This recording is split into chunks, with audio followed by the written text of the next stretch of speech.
Hello, listeners. Before we get started, just a quick note that during the recording of this episode, we were having a bit of technical difficulties. So, especially during the historical period of our overview, I'm going to be the one who's going to be doing a bit more of the talking. More than usual, at least, because I'm usually the one who does the historical stuff. Mackenzie was having all sorts of problems cutting in and out, and so he'd rather just let me handle most of it. So it might be a bit weird at times, but the information is still there, and hopefully by the next episode, we'll be back on track as usual. And as always, thanks everyone for listening.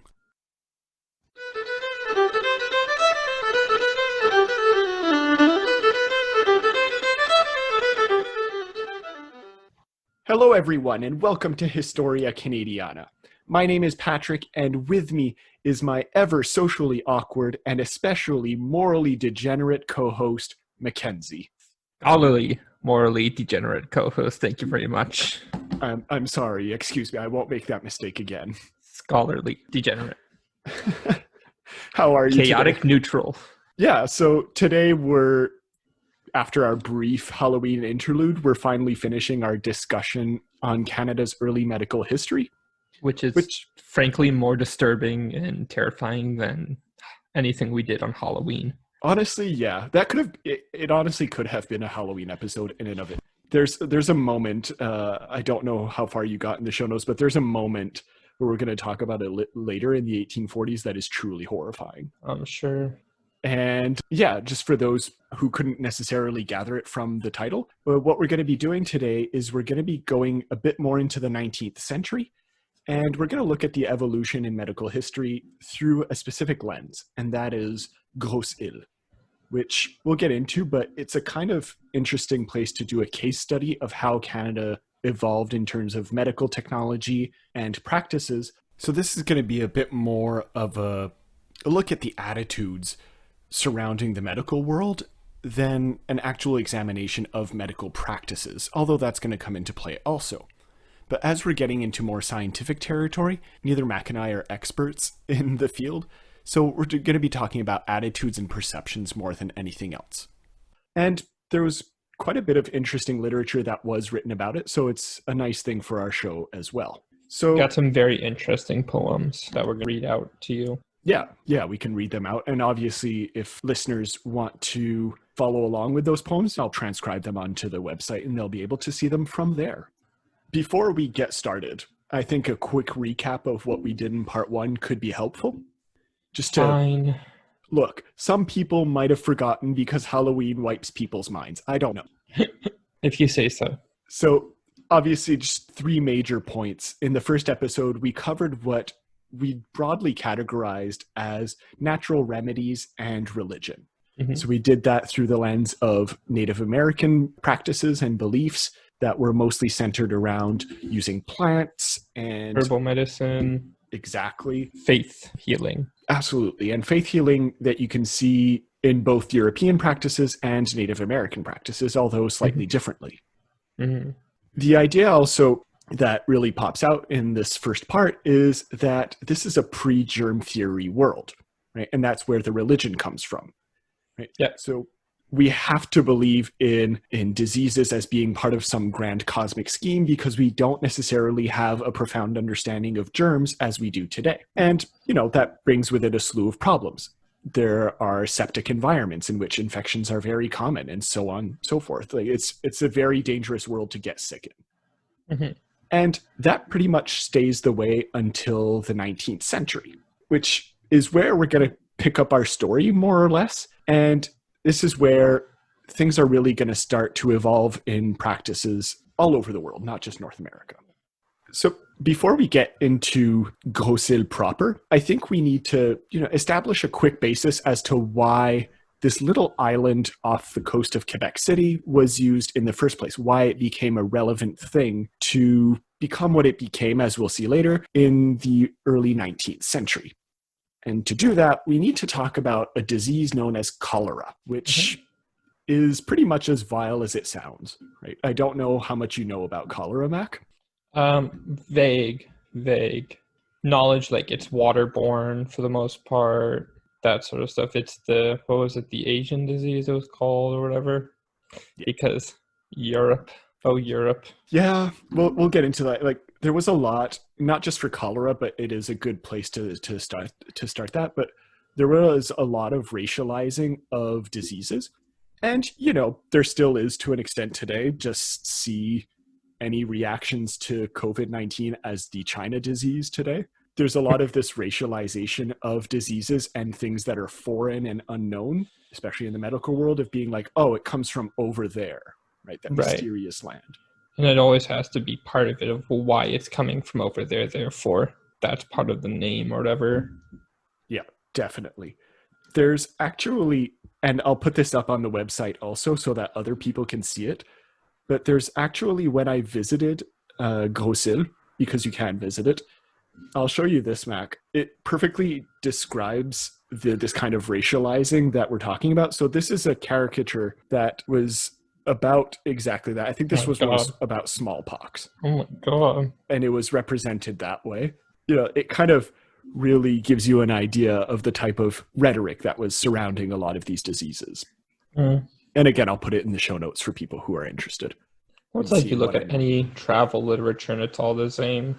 It's all that sort of radicalized imagery, descriptions. The weirdest one is when you look at how, like, things, for example, a guy tried to describe a giraffe for anybody who hasn't seen it, and it came out sounding like a monster. Oh, for sure. Because they are monsters. They have blue tongues. Of course they're monsters. But, like, he was using other animal parts to describe it. Exactly, because how else would you describe it except from what you know? Mm-hmm.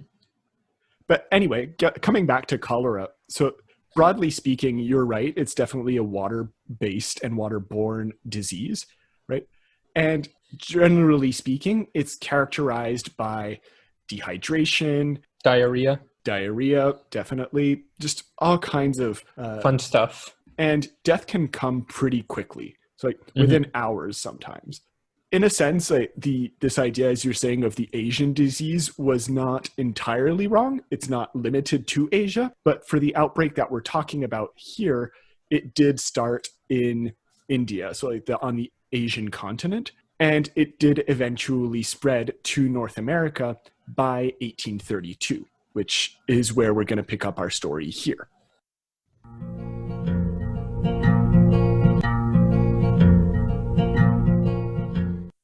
In 1832, Canada is still a part of the British Empire, and as such receives a whole lot of immigrants from that place, right, from all over the British Empire, including British people who are connected to mainland Europe and Asia. So in the middle of the 19th century, suddenly these people, mainly British immigrants, who had been in contact potentially with cholera, are coming in to the ports of North America, through the likes of Halifax, Quebec City, and so on and so forth. Now, I really want to put an emphasis on the fact that sanitary measures and safety measures were not the greatest, right, at the time. When we're thinking of people arriving by ships, we're not thinking of James Cameron's Titanic here. It's 1830s. They're still sailing.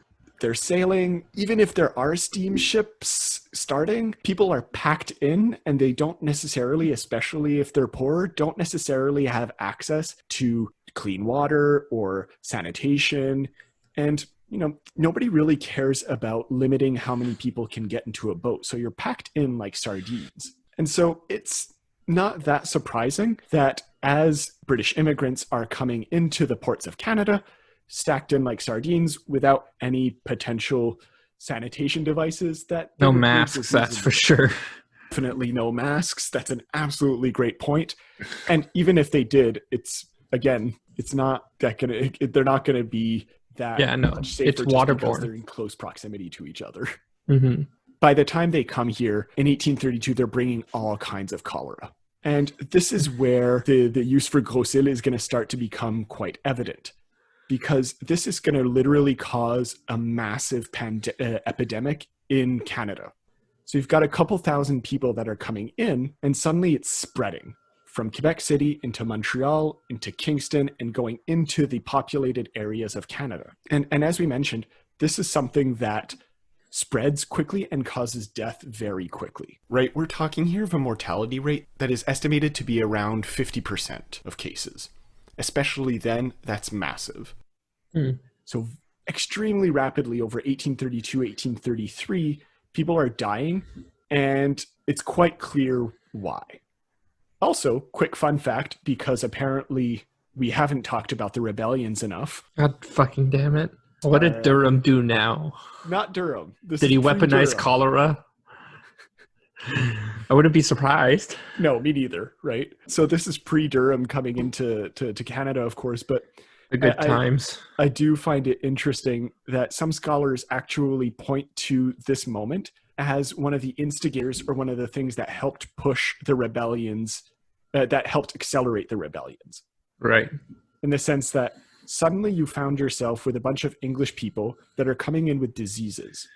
Right? It's hard not to see that it's the English people's fault. That, and also it kind of reinforces certain elements of class status once it gets here. Because as we mentioned, a lot of this is water-based or sanitation-based. And who has access to less of those things are poorer people.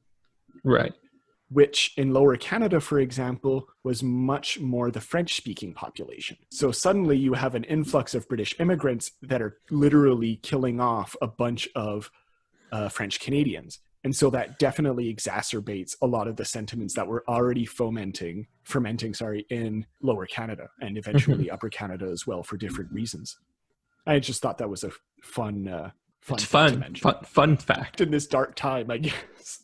How to kill a bunch of French Canadians. Just literally bacteriological warfare. Anyway, as we mentioned at the top, Grosse Île is not far from Quebec City. It's about 50 kilometers downstream from it, down the St. Lawrence, and it becomes this perfect place to put a point in which the ships can stop before getting into mainland Canada, and that we can make sure that everybody is at least healthy before moving into the country. Right. Common practice. Common practice, but apparently not for Canada until then. Before we get into the details of Grosse Île, though, how about we look at the poems and what they can kind of tell us about the sentiments that are being portrayed about this place, about Grosse Île, and kind of see how it informs our initial perception of it. Sounds great. Do you want to read the Atwood one or the Purdy one first? I will do Atwood first, go in alphabetical order. Sure. Just so readers can know, so the Atwood ones are part of her Journals of Susanna Moodie collection, which talks about, obviously, the arrival of Susanna Moodie. If you want to know more about it, our first episode is about that book. And but I'm not there yet, so it's not worth it. The numbers would disagree with you, though, but right. I wonder if it's got anything to do with you're talking about Margaret Atwood. Yeah. That's why we're going to get big numbers on this one. Oh, you can be absolutely sure that I'm going to include Margaret Atwood in the title, even though she's not going to be the main poetic focus here. All right, so this first Atwood is called Disembarking at Quebec. Is it my clothes, my way of walking, the things I carry in my hand, a book, a bag with knitting, the incongruous pink of my shawl, this space cannot hear? Or is it my own lack of conviction which makes these vistas of desolation, long hills, the swamps, the barren sand, the glare of sun on the bone-white drift logs, omens of winter, the moon alien in a daytime, a thin refusal? The others leap, shout, freedom! The moving water will not show me my reflection. The rocks ignore. I am a word in a foreign language. Great. Do you want to go directly into further arrivals, or? Yeah, let's do further arrivals, and then we can circle back and talk about both of them. Yep. Cool. Go for it. All right. This is further arrivals. After we had crossed the long illness that was the ocean, we sailed upriver. On the first island, the immigrants threw off their clothes and danced like sandflies. We left behind, one by one, the cities rotting with cholera, one by one our civilized distinctions, and entered a large darkness. It was our own ignorance we entered. I have not come out yet. My brain gropes nervous tentacles in the night, sends out fears hairy as bears, demands lamps or waiting. For my shadowy husband hears malice in the trees whispers. I need wolf's eyes to see the truth. I refuse to look in a mirror. Whether the wilderness is real or not depends on who lives there. Great. So what are your initial thoughts here? So I know there's a lot that you can deconstruct, but at least in terms of the immigrant experience or the Grosse Île experience that she mentions. She's definitely going for major sensory overload. Okay. Yeah. Like you see, like it's constant bombarding of imagery more than anything else. We go back to disembarking at Quebec, and there's that long string of vistas of desolation, long hills, the swamps, the barren sand, the glare of sun on the bone, white drift logs, omens of winter, the moon, alien in a day, time within refusal. There's a lot of disparate images that sort of making up the landscape of the immigrant coming in, Definitely. Making sense for Canada because it is such a large country with so many different environments in it. Yeah, absolutely. The one that always strikes out to me, obviously, is the final one of disembarking at Quebec. I am a word in a foreign language. Yeah. This idea of not quite fitting in yet. It's this idea, a word, first of all. I'm not words. I'm not a foreign language. It's a word. I'm one of many. It makes so much more first of all, you're a person in a crowd as an immigrant. You are a number. And so, but then using I am a word in a foreign language adds on even more meaning because you are in fact an immigrant. Absolutely. And I think this idea of the crowd and you're a number that you mentioned, I think that's really something that we can hold on to as an idea. Mm-hmm. Because at least initially, that's kind of how people are going to be treated on Grosse Île. Right. This idea of like, you're not... yes, we want to take care of you, we want to make sure, but at certain moments, there is definitely a kind of panic that will instill this idea that we just need to take care of you as quickly as possible, and we don't care that you have a name. Mm-hmm. Until you are healthy, you are a patient, right? You're a number. Which you can kind of understand, like they want to limit the illness, but there's still, you need humanity. Exactly. I also really like the very first verse. Is it my clothes, my way of walking, the things I carry in my hand, a book, a bag with knitting, the incongruous pink of my shawl? Because those are very normal things to be carrying with you. But for whatever reason, there's this idea that it marks her as foreign, just in the way she walks. Or it's in her clothes. From what I understood, Susanna Moody was not part of the, I guess you could call it like lower or working class. So, these items would definitely be a part of it. Like, a bag of knitting, incongruous pink, right? Having color on you, the book, the ability to read, right? Which would kind of make her stand out among the others who were coming in. You're using my way of walking, because there's always that idea that like people of different classes walk differently. Absolutely, right? So she stands out among her own and in Canada. Mm-hmm. And it also sets up this idea of who's coming into Canada. Right? There are people looking for new opportunities, for better opportunities for themselves. So even in this individual look at, in this case, Susanna Moody, you get an understanding of the general feel of the immigrants coming in. Yeah, and then that just general feel, not even being numbered, but also just being totally lost. Like the moving water will not show me my reflection. And there's a very interesting play on expectations there, because the water always is the big reflector. Using water as how many times characters look into lakes or whatever so they can see themselves. So if you can't even see yourself in the water, you're totally lost. Yeah, absolutely. And there's this sense, right? She's looking in a river. She's not looking in a still lake. She's looking in a river. So it's something that's moving. It's something that's ever changing. Mm-hmm. Right? And she's looking into it and she can't see herself because she's in such a changing environment. And there's major contrast because, again, everybody else is happy. The others leap, shout, freedom. Meanwhile, she's just totally lost, totally feeling this abandonment, totally different, even from the rest of the immigrants. Definitely. Now, within the greater context of the book, this is part of her character arc, which we won't touch upon because we don't have time to touch upon the whole book. But it's part of her character arc of feeling alienated at first. And then by the end, she does kind of learn to a certain extent be a part of the Canadian landscape. Right. It's definitely something that I think gets to the heart of people arriving here. Do you have anything to say about further arrivals? Yeah. So this is, again, part of Susanna Moody, I'm guessing? Yes. Yeah. Yeah. Yeah, folks, just to clarify, I get told what to read, so I'm not always 100% sure where things are coming from. Yeah, this is literally the poem immediately following disembarking at Quebec. So this is where they actually arrive at Grosse Île. I'm not going to stick around on the first half of it, I guess, just because we see a lot of or the first couple stanzas or verses, just because we've talked about what that's talking about, the whole idea of moving upriver again. But there's definitely some bits of it that stand out of, again, like the large darkness. It was our own ignorance we entered. They have to remove their own identity, Yeah. Oh, that's great. I love that, especially when you're contrasting that to the things she's carrying with her in the very first stanza of Disembarking at Quebec. Kind of that's the first thing that she mentions about herself, the clothes, the walking and all that. That's clearly something that she considers a part of her identity. And immediately in the next one, exactly, you're bringing up the fact that these identities are already being shed to an extent. The immigrants threw off their clothes and danced like sandflies. Yeah. There's this, and also that's a reduction of humanity right there.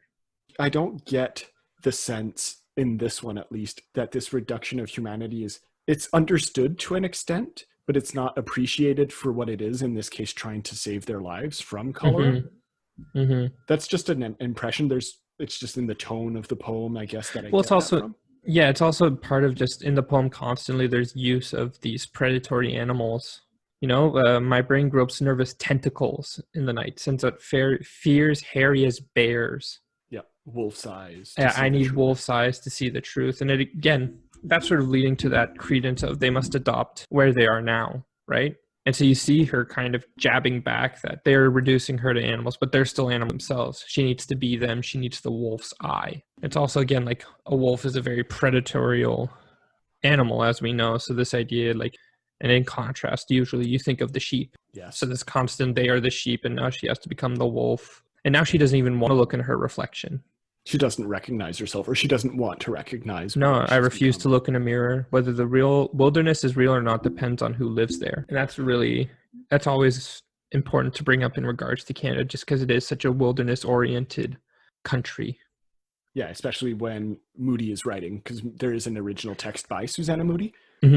And, even to today, to an extent, like, yes, there's all kinds of problems with deforestation and all that, but it's still a very nature-oriented country to an extent. So this does reach a certain impact to us even today. We still have crazy amounts of wilderness in Canada going up north, and so many parks and land protected by parks. Yeah.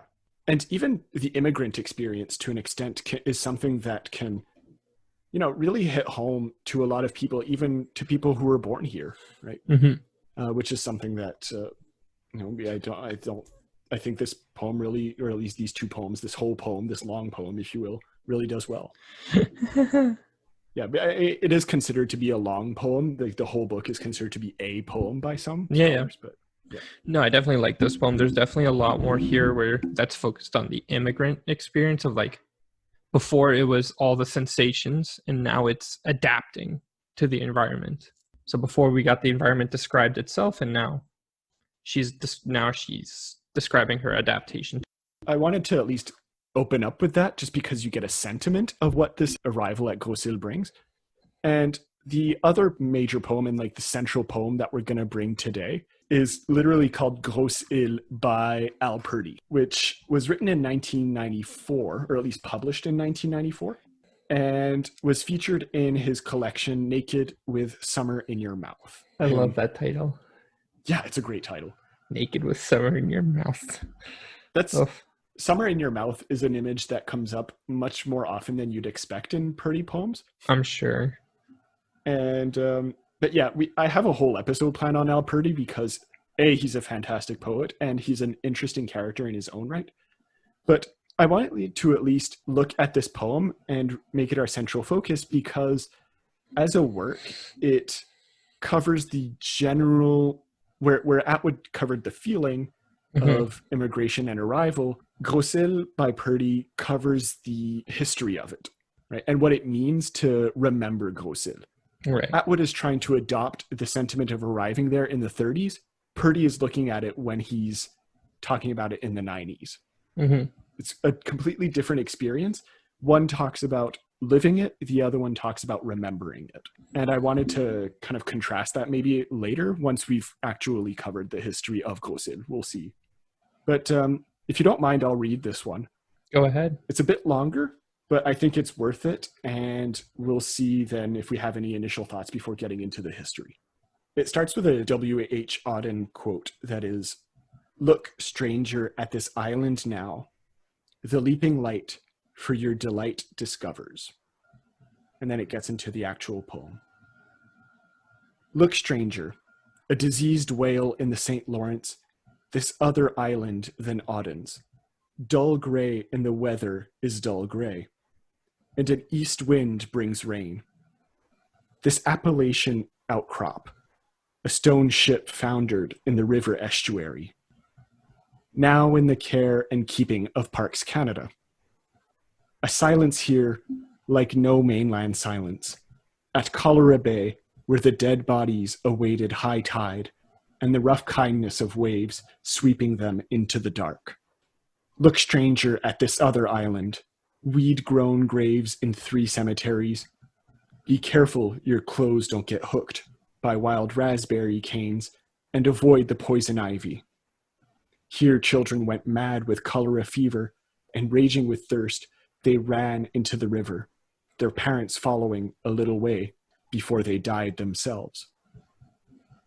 And don't stumble over the rusted tricycle, somehow overlooked at the last big cleanup, or perhaps left where it was for the tourists. Look, stranger, where the sea wind sweeps westward down the estuary. This way from the other strangers came potato famine Irish and Scotch crofters refugees from the Highland clearances, and sailing ships waited here to remove their corpses, and 4 million immigrants passed through. Now there's talk of a health spa and casino. We could situate our billboards right under the granite cross by the river. Unlimited investment opportunities. Look, stranger, see your own face reflected in the river. Stumble up from the stinking hold, blinded by sunlight, and into the leaky dinghy, only half hearing the sailors taunting you, shanty Irish, shanty Irish. Gulp the freshening wind and pinch yourself, trying to understand if the world is a real place. Stumble again and fall when you reach the shore and bless this poisoned earth. But stranger no longer, for this is home." Beautiful. Obviously, Purdy kind of he crisscrosses a bit between the past and the present, and how, and how that still plays a part in how we experience Grosse Île rather contemporaneously, right? 25 years ago at this point, but still, there is no tricycle or rusted tricycle still there, in case people are wondering, and there was no health spa or casino built. But the idea remains the same, right? That's some biting critique, though. Purdy never shied away from being absolutely brutal in his poems, and Fair very enough. topical. That's why you get mentions of now in the care and keeping of Parks Canada, because that's something that had just happened when he was writing this poem. It solidifies the poem in a moment, but it also, because so much of the poem talks about the past and how people came into here, I don't think it really matters, right? I think there is a timelessness to this work because it crisscrosses back and forth in time. Also, I do like that Purdy also mentions looking and seeing your own face reflected in the river in this one also. Yeah. Well, I imagine, because if you're talking immigration, identity is always going to be the major topic of conversation, what you give up, what you keep. There's always going to be the debate of how much should be given up, how much should. Canada as well is just altogether a mess of identity. And something I also enjoyed about this one was he doesn't just focus on cholera. Reasons for it, like Atwood wanted to vehicle a specific person experiencing it, so she wasn't going to talk about a whole bunch of places. She was only going to be able to talk about cholera just from the very idea of her book. But I do like the mentions of the Irish and the Scotch and all these kinds of people that came through. And the idea of them, despite the racism that they suffer, right, the shanty Irish that they come in, they inevitably all have to come to terms with the fact, as the poem ends, right, that they are stranger no longer. That no matter what happens, this is home now. They can't go home. Right. Because this is where it is now. I don't want to deconstruct this poem right away too much because we're going to cover a lot of the ideas that are in it, but I do think that it helps us introduce a lot of the major themes that we're going to be able to talk about later. Mm-hmm. Is there anything else that you wanted to add to the Purdy poem before we moved on? It calls it out, man. It just calls it out straight up. That was the thing that stood out to me in this. And it is interesting calling out Parks Canada, because Grosse Île is now a heritage site, I think it is. And there's always going to be debate around how Parks Canada handles those things, for better or for worse. For my own personal thing, and we can get into this later, I think they've handled it well, but I don't know exactly how they handled it in the 90s. If what he says, I didn't look into it too much, but if what he says is true and they were thinking of putting a health spa, I agree with his criticism. Yeah, they're getting better every time, you know? Yeah.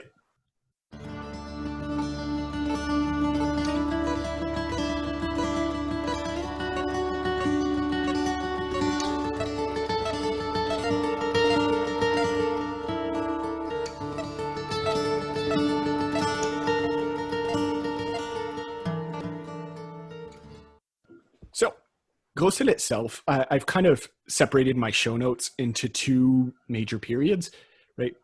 Before 1847, up to 1847, and post 1847, right? And those who are at least the least bit familiar with Irish history will kind of understand why I've made this distinction once I get there. But it's a very important date in Grosse Île's history, and it makes sense to make that division. Mm-hmm. So as I mentioned at the start of the episode, Grosse Île is, ironically enough, a rather small island that's just 50 kilometers down from Quebec City.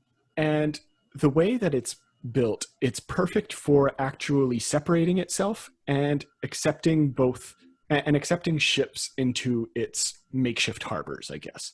Mm-hmm. It's kind of hard for ships to just ignore it, right? They have to basically go through Grosse Île in order to make it into Canada. So it's a perfect space geographically for a kind of quarantine station to be built, which is what will happen with the cholera outbreak in 1832. You see this little island, like, okay, there's nobody living on it really. There's not even a native population here, right? There's nothing. Right? But there are two little bays that we can easily put ships in.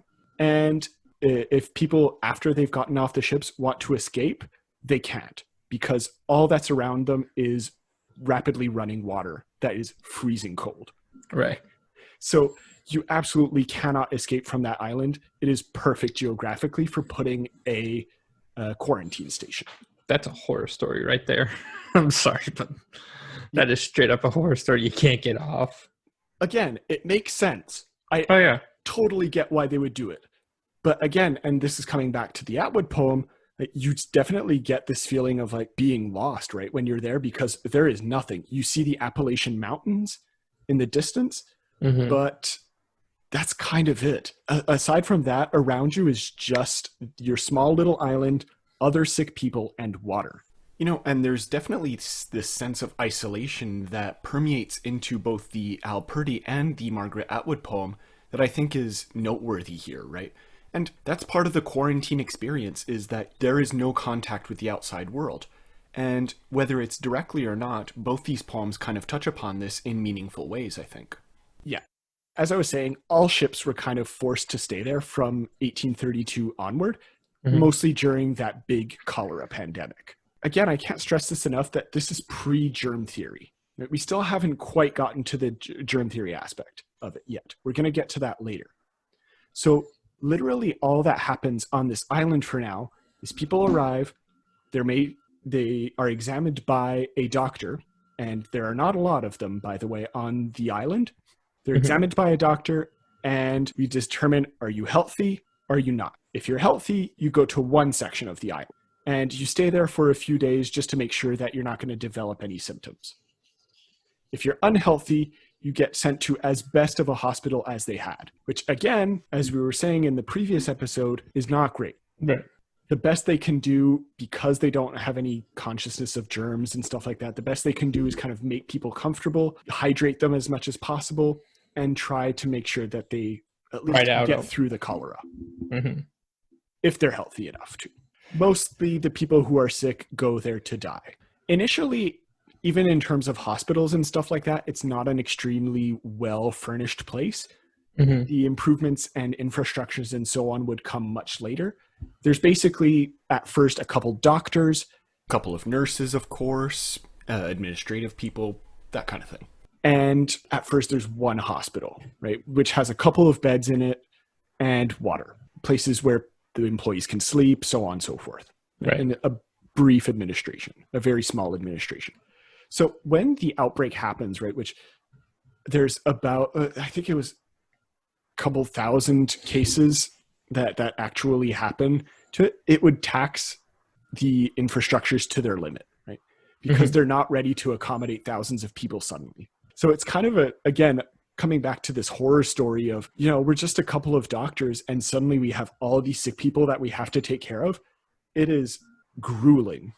Even in a pre-germ theory world, often these epidemics would kind of die down naturally on their own, mostly due to practices like these quarantine islands. For sure. Well, the pre-germ theories, people are still smart enough to start realizing healthy water, healthy life, sanitation requirements, all that sort of stuff. It's just more difficult in the colonies because they are colonies. This isn't some hub of industry or anything, which had its own problems to face. For sure. Absolutely. Over the course of 1832-33, the number of cases would slowly die down, especially as they were going through Grosse Île. And for the most part, after 1832 and after that epidemic dies down, while there are still cases of cholera, the island itself would be able to continue at a relatively normal pace, as it was for most of its history, right? These epidemics happen in brief moments, and they are devastating. But they're not these things that last for very, very long. So it's taxing for a while, and then things kind of die down and go back to relatively normal. And things would stay pretty much that way until 1847. So how much do you know about Irish history, Mackenzie? Potatoes. Okay, great. Surprisingly a good start. That's the worst part. So, potatoes and car bombs. Okay. Slightly related, but not the car bombs in our case. No. There is a kind of relation if you want to look at it in the grand scheme of history, but we're not going to be talking There's a relation between everything at that point. We're not going to be talking about car bombs, but we will be talking about potatoes. Woohoo. So for those who are familiar with it, especially, if they have visited Grosse Île or, the Irish population had a huge impact in North America, so people are vaguely familiar with it, is that the Irish went through a famine starting in 1845, mostly because, as you were saying, they were living mostly off potatoes because of a variety of laws that were put into place by the British administration in Ireland that forced them to export all the other grains they were producing in Ireland, except the potato.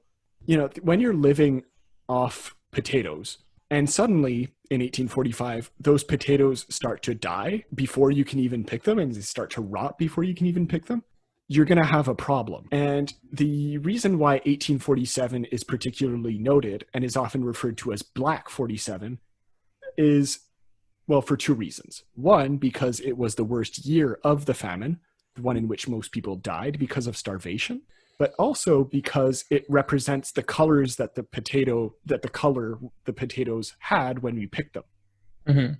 Before they even came out of the ground, they were rotted black. God. And so suddenly you have an already poor population that cannot feed itself because it literally has nothing else to eat. What was the Jonathan Swift solution?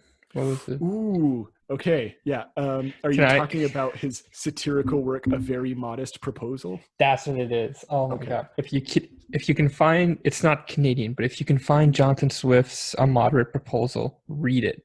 That thing it's really dark, but it's pretty funny.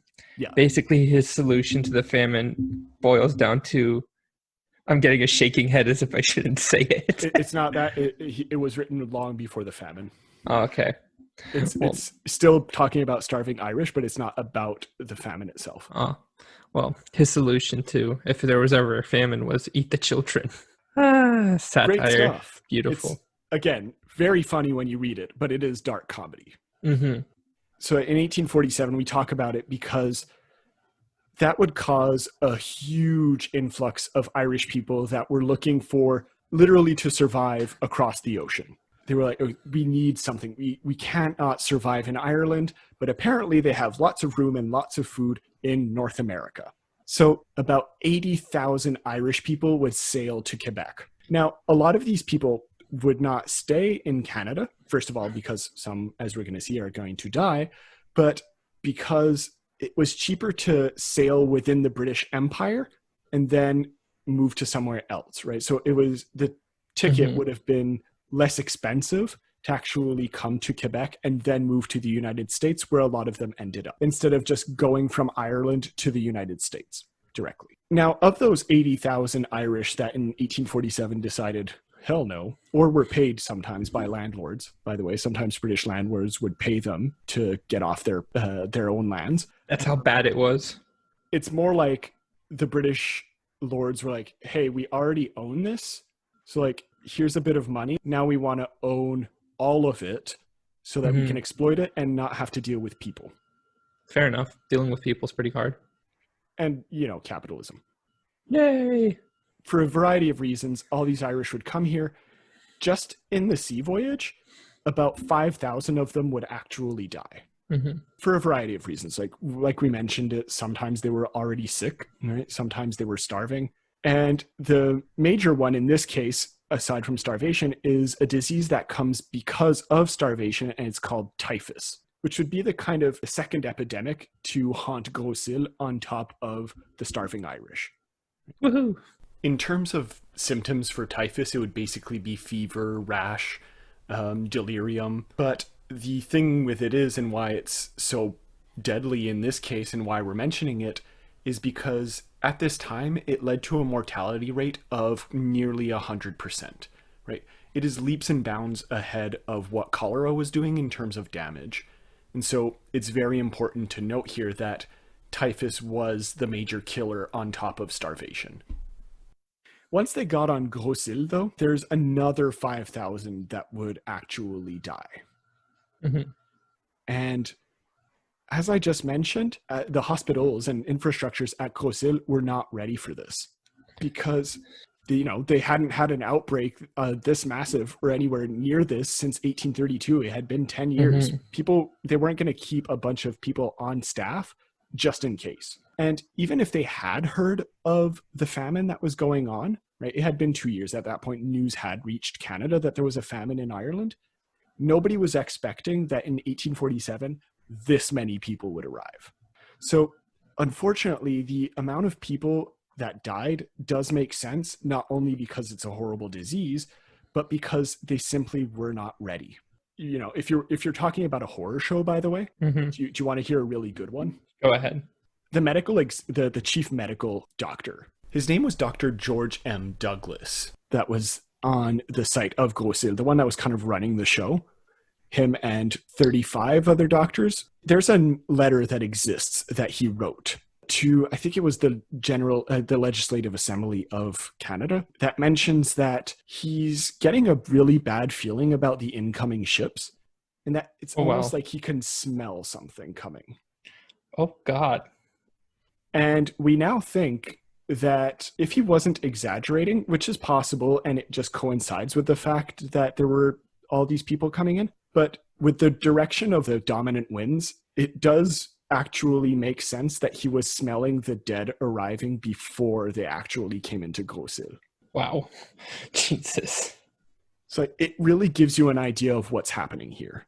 And so you have an unprepared staff that is smelling the dead miles before they get here. And suddenly you have this influx of people that don't know what to do once they get here. Like they're just there and they're dying. They're trying to stay alive and they have to be on this island without any infrastructure.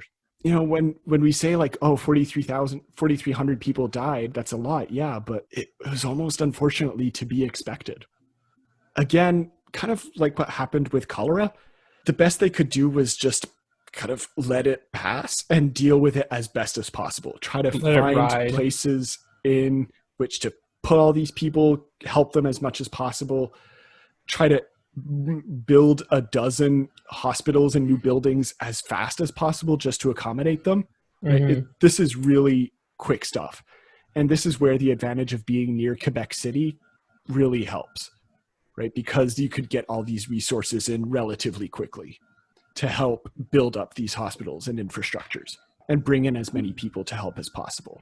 The downside to that, obviously, with this contact is the fact that it helps this epidemic spread. So it's estimated that from Grosse Île, it doesn't take long before it spreads to Quebec City and then to Montreal and once again to the rest of Upper and Lower Canada, that you actually get about 20 or I've seen up to 25,000 people that died in mainland Canada because of this oncoming epidemic. Have you ever been to Grosse Île, Mackenzie? No. Okay, so there's actually, like, you can see it today. It still exists. It's something that you can visit. But there are mass graves on Grosse Île. There are these places where, they couldn't have proper burials for people. Oh my God. If you remember, in the Purdy poem, he mentions 3 cemeteries. That's what I'm talking about. Like, there are these 3 places where there are just masses amounts of people that are buried there, mostly from this Irish epidemic or this Irish immigration that happened, and they couldn't deal with all of it at once. This got dark really fast, by the way, but I have to mention it. Oh no, we have to. It's going to be dark. It's just how it goes with all of this, I'm sorry if this gets repetitive at some points, but this is something that I have to mention that, again, people didn't really quite know what to do with this, especially in a pre-germ theory world. We're close to getting an awareness of germs, but not quite, right? It's still not there. And so we're still working with miasma theory. We're still burying these people with lime because we think that it's going to help, right? We bury them in multiple layers of boxes because we don't want these pesky little miasmas to start infecting everyone, which might have actually saved more people, by the way, than they intended, just out of just the plague without masks. knowing that it was actually germs. That's pretty much the year that people remember for Grosse Île was 1847 because of this, right? The mass graves, the massive need to build infrastructures. If you visit it, everywhere you go, by the way, there are major monuments to the Irish there. In the Purdy poem, he mentions a giant granite cross, because there's a 15-foot tall granite Celtic cross that was built in honor of these people. There's another monument that has the names of all the 4,000 people that died on the island in that year. So there's definitely a memory and an awareness that this was a watershed moment in Grosse Île's history. And one of the things that people really realized was that they couldn't just wait for these epidemics to happen and then try to scramble something together. They had to pretty much be constantly ready. And this is where we're going to get into the second part, I guess, of Grosse Île's history, which is post-1847.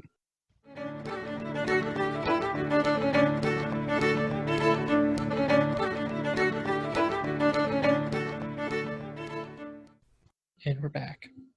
You can say it louder if you want. And we're back. There you go. Okay, don't be shy, Mackenzie. I am shy. I'm just a shy little boy. You're the socially awkward, morally degenerate boy that I mentioned at the top. Yeah, scholarly, socially awkward, morally degenerate. I promised myself that I wouldn't forget, and I'm sorry. No, but seriously, so as I was saying, this year 1847, this Black 47, really instilled this idea in people of needing to be aware of the dangers that could be lurking literally at any moment. Nobody was prepared for the epidemic. They needed to be prepared. Good for them, by the way, that they had this awareness. Unfortunately, it was too late when they had it, but it definitely brought on some more modern techniques and some adaptation to the more modern realities of hospital behavior. Right.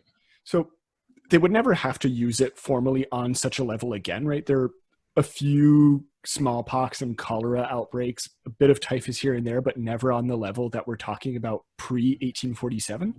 And you can make an argument that it's mostly because of the things that they put into place in the first place. You can't really know. You're never sure which came first. Is it because they put in all of these new, what's the word? Procedures that helped the diminishing of cases, or were there just no other epidemics really that happened on that scale in Canada, at least? Mm-hmm. It's kind of hard to say. Like what came first, the chicken or the epidemic, you know? I'd say the chicken, just because I can, because why not? It's a paradox anyway. It doesn't matter. The chicken or the epidemic, that's the paradox? That's how it goes? I mean, chicken and the egg is a paradox. I guess so. Well, wasn't the major tangent, but Neil deGrasse Tyson weighed in on it, and he said the egg came first because whatever would have given birth to it would have been a pre-evolved form of the chicken. Fair enough. Yeah, actually. Yeah. Okay. Thanks, Neil deGrasse Tyson. You're still kind of a dick. What did he do again? I find him condescending. Oh, yeah. No, that's true. He is. Not long after 1847, we would have, in the 1850s, a series of experiments that were done by none other than Louis Pasteur, who, if people are kind of familiar with the name, coined, or at least his name helped coin the term pasteurization. Oh. There you go. So in the 1850s, he would be the one, along with a bunch of other European scientists and scientists around the world. He's kind of credited with this advancement with the germs in the petri dish, right? The kind of fermentation that happened in the petri dish that he left out by the window. That's kind of been a mythologized story. The point remains that in the 1850s, thanks to work by men like him, you're starting to get this idea of like, oh, okay, like germs exist. These are things that actually grow and exist on a microscopic level. That's not too dissimilar from the miasma theory we've been pushing, but has a more scientific foundation in it. And so with the arrival of work such as this, you can actually start to do much better with all these procedures that we were made. So you're actually aware of how diseases can propagate. We're actually start to be aware of the potentials for vaccinations, right? And eventually we get all kinds of advancements in biology and chemistry. And as the 1890s come along, you got works like those of Robert Koch, which, you know, advance theories of inoculation and so on and so forth, right? So from the 1850s onward, there's really this rapid acceleration of our scientific knowledge about these diseases and about the potential for diseases and treating them that definitely helps cut down on the number of cases and the number of epidemics that would, you know, happen in Canada and around the world. You can couple with that also a number of things that were put into place within Canada and within the British Empire, for example. So in 1869, we had here what was called the Immigration Act, which would limit how many passengers could be on a ship at a time.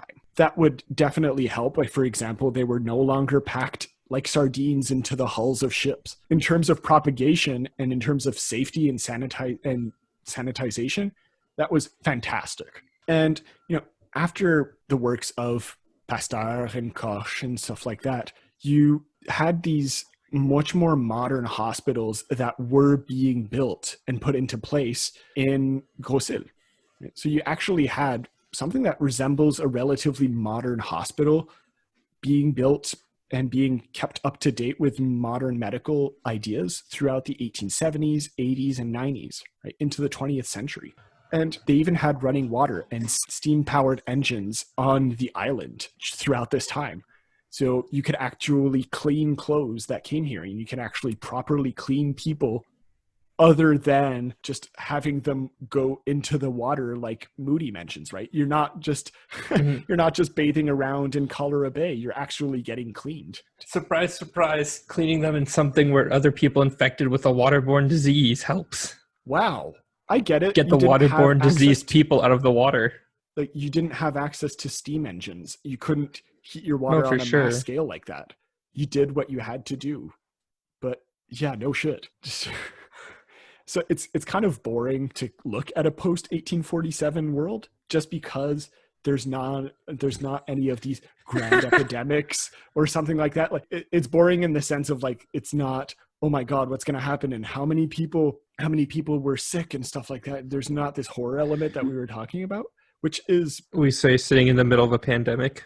Yes. Good for us, by the way. They're looking for a vaccine. So, again, we're not going to have to go through whatever the Irish went through. Ours is more of a mental horror, sitting here by yourselves at home, going crazy. Cabin fever. All work, no play makes Mackie a dull boy. I was wondering if you were going to go with Jack or Mac. I was like, oh, okay. Mackie. I was not disappointed. Back to disease. Back to cholera. It's kind of boring, but the latter history of Grosse Île is mostly modernization and actually getting access to these medical technologies. And surprise, surprise, it helps. What I want to mention is kind of the end of that medical period. Mm-hmm. And just a bit of the aftermath of that island, which is going to take us a bit out of our timeline, but just to kind of cap things off and to have us be conscious of what Grosse Île became, kind of like what Purdy's poem is doing. Right. In 1937, Grosse Île would actually close as a quarantine station, not just because, there were fewer outbreaks, as we mentioned, but also because they were in the throes of the Great Depression. Yeah, so makes sense. And the war was almost on its way. They had to allocate their medical staff elsewhere, and they weren't being used to their full potential on a nearly abandoned island. So they spent all this time modernizing and making sure that it was this place like a beacon of health. Yeah, this literally, right? It was super modern for its time, right? At its peak, it had this giant conveyor belt inside one of the buildings, and it had this whole system where they could dry wash like clothes and stuff like that from oncoming immigrants, where they wouldn't have to actually stay on the island for days waiting for their clothes to dry. It was just like these huge conveyor belts that would dry wash them. You would basically compress your clothes inside these metal cages, right? Or your bags inside these metal cages, and they would go through this, it almost looks like a steam room that would come out relatively dry. And it's quite interesting to see it, that this whole system that was built and put into place to accommodate a lot of these immigrants that were still coming in, right? At its peak, like we were saying, there were hundreds of thousands of people coming in every year, and it's quite massive.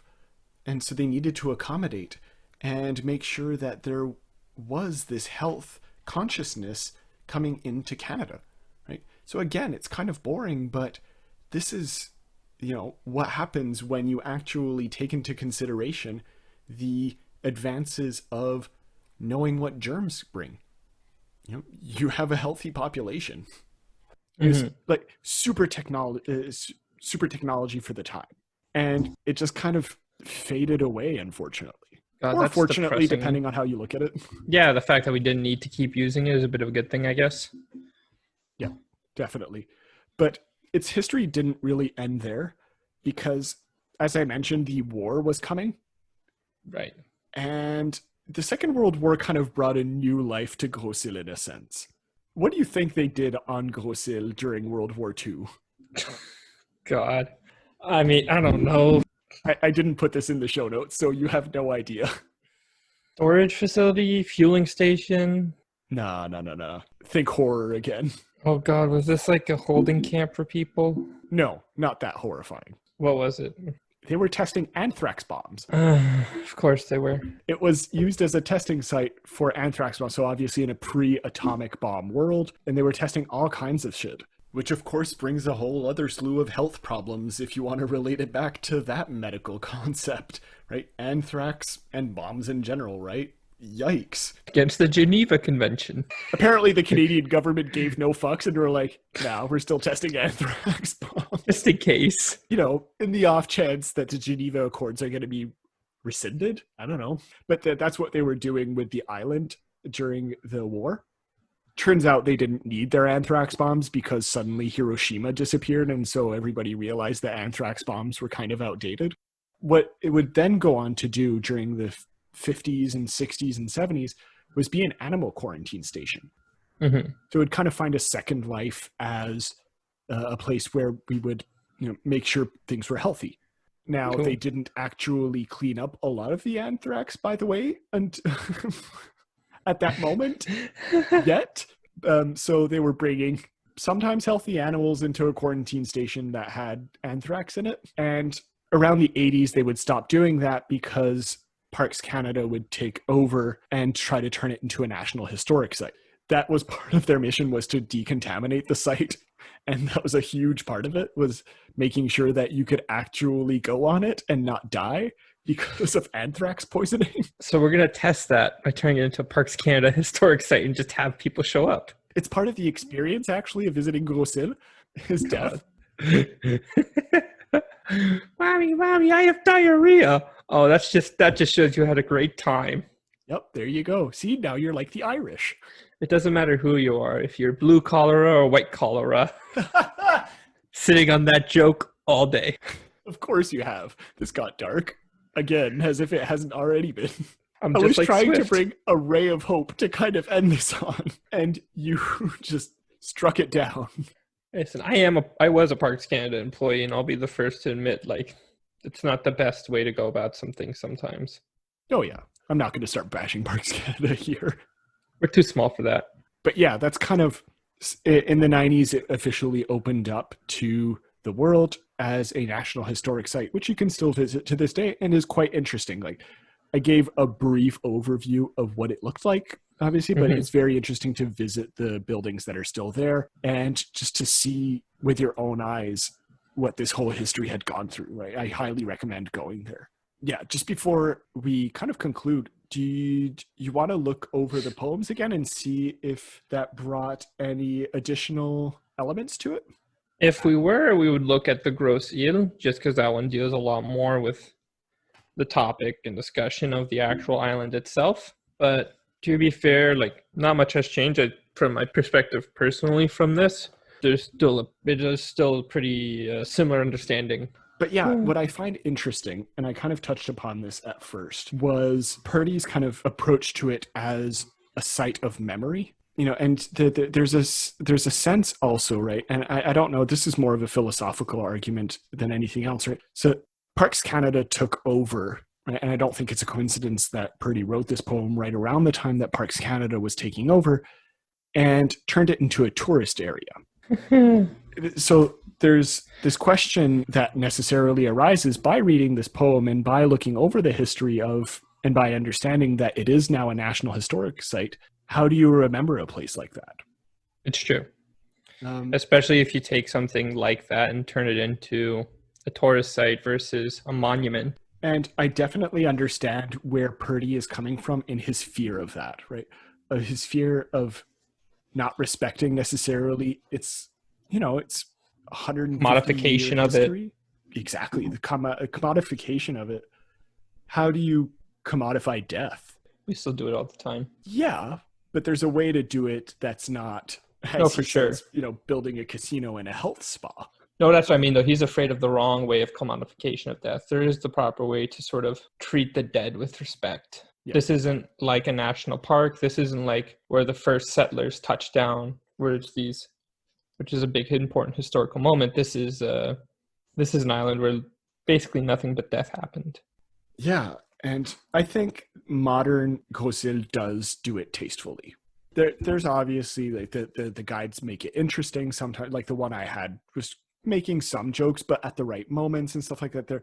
There's an awareness of where you are, right? And that's definitely done correctly. I think in this case, Atwood comes closer to the general sentiment of visiting Grosse Île, at least for me. That kind of idea of horror and strangeness definitely still permeates. Just getting there and seeing all these things almost intact in the way that they had been since its closure in the 30s, right? It's terrifying to a certain extent, but also fascinating. And I think Atwood captures that very well. But that's not to say that I don't appreciate the Purdy poem for what it's trying to express. There's a ghostliness to the Atwood poem and a sense of the isolation and fear and, a full understanding of what it meant to be in quarantine that really, stayed with the island's history for most of its use as a medical station. We can talk about the other stuff, but again, it wasn't stuff that you would make into a poem in the sense that there's very little pathos outside of the immigrant experience, which is a thing that you could consider and that we did for some time. But you have to add to that the unknown element that Atwood really brings to it, and to an extent that Purdy brings to it, in the sense that you don't know what it's going to become. You didn't know where you were going when you came here, and you didn't know if you were going to survive. And now Purdy's asking a future question of, what is this going to become? How are we going to move on from this, in a sense? And I find that fascinating. It's an interesting topic to discuss, It's always going to be difficult. Yeah, I don't know. Did you have anything else that you wanted to add, whether it's of this place as a kind of testing ground for death, or as, its commodification, it's turning into Parks Canada, or just the poems in general? Is there anything that you wanted to add or questions that you wanted to raise? No, I don't think so. Do you have any questions for me?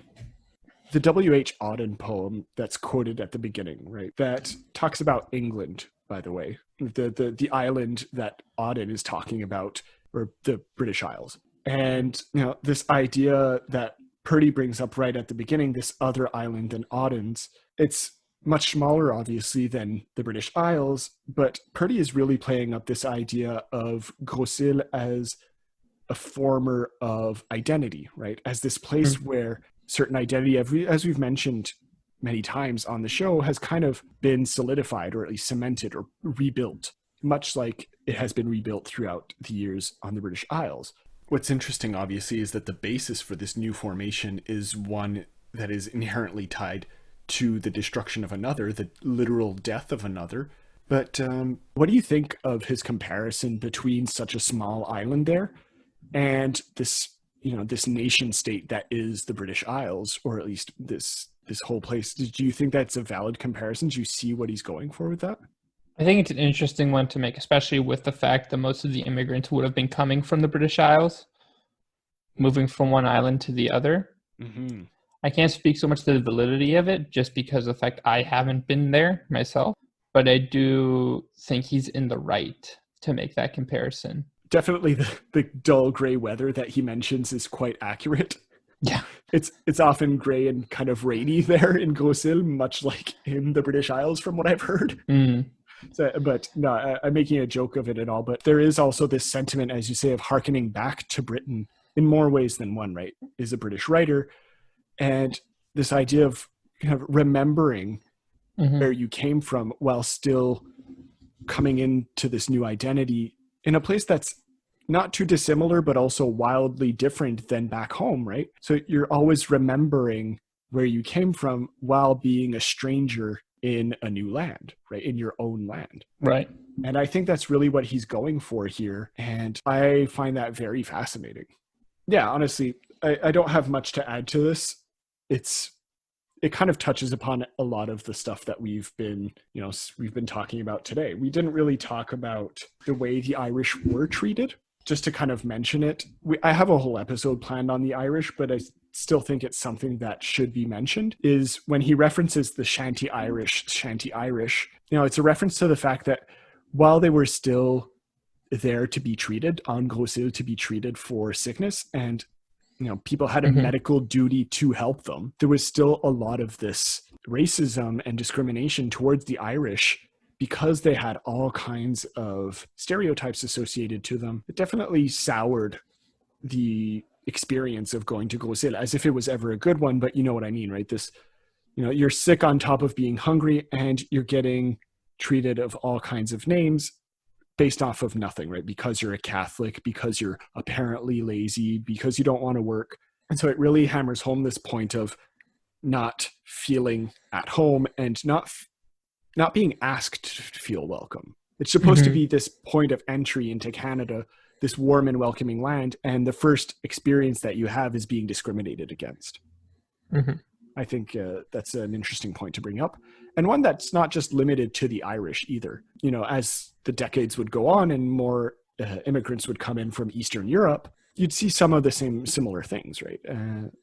And Canada has a whole history of that outside of Grosse Île, but if we're just focusing on Grosse Île, there's definitely a history of that. For sure. And just to bring this to a close, I really think that ultimately that's what we learn from these poems, right? whether it's in a medical sense or an overarching sense, is this helplessness that they both point to. And I think that's the major takeaway here from these works, is that feeling of loss and helplessness on so many levels that Grosse Île represents. All right, well, I think we can end it there then. Cool. Yeah, sorry I haven't said much today. Just I don't think there's anything much I could add. If that's it then, we can thank all our wonderful listeners for listening in on this very, very dark episode. Our episode that should have been a Halloween one, but wasn't. And that if you want to reach out through us, you can always do that through Facebook, Twitter, by email, all that good stuff. We post all kinds of historical and literary tidbits on the social media. So if you want more of that, you can just check us out there. And if you want to support the show, you can do so through Patreon. We have an extra episode a month for only $3. It's great. You can do so through PayPal donations, and you can do so by buying from the recommended reading page that I set up on the website. Mac, why don't you tell us a bit about the latest episode that we put up on Patreon? We're talking Denis Villeneuve, full of good stuff, science fiction movies, personal thoughts on the film industry so far, future adaptations that we believe could come through. It's all in all just a really fun episode. Pop Canada is honestly just it's just a fun little side project for us. We're having a lot of fun. Oh yeah, definitely. It's relaxing, and as you say, we're probably going to make an episode or two available to the public just so that you can get a taste of it. For sure. And as always, if you want to leave a review on iTunes, don't hesitate and share it with your friends, because it definitely is nice to have the show be listened to by more and more people. We're getting quite a bit of feedback so far. Got a couple hundred listeners. It's great. But now, share the love, guys. It's awesome. Share us to your friends. We like making friends. Please be my friend. My only friend is Patrick. The scholarly, socially awkward one. And I want to make friends still. You saying socially awkward people can't make friends? You saying scholars can't make friends? Asshole. Yes, that's exactly what I'm saying. No scholar has friends. Wow. Their only friends are the literature. No friends, only rivals. Anyway, this has gone off the rails. For now, we'll just wish you all excellent health in these pandemic times, right? We'll see you next time on Historia Canadiana. Stay away from anthrax, kids. And stay away from typhus? Potatoes? Potatoes are all right. Stay away from black potatoes. Are you done recording? No. Just hit the stop button. Just hit it. Hit the button. Cheers, everyone.